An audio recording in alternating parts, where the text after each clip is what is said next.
the building, you can take any open parking spot. And once you find parking, make your way to the main entrance.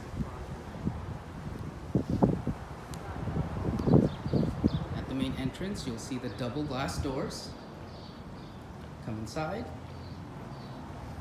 Make your way to the second floor by either taking the stairs on the right-hand side here, or down the hall and to the right. And there's also a stairwell directly to the left.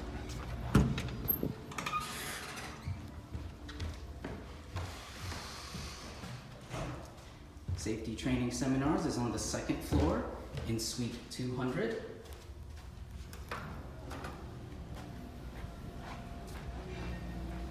You'll see Suite 200 in the corner.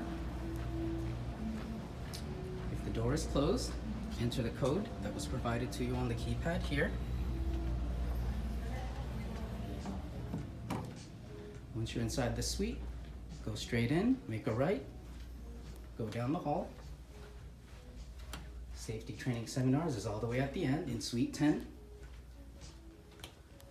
Once again, enter the code on the keypad here.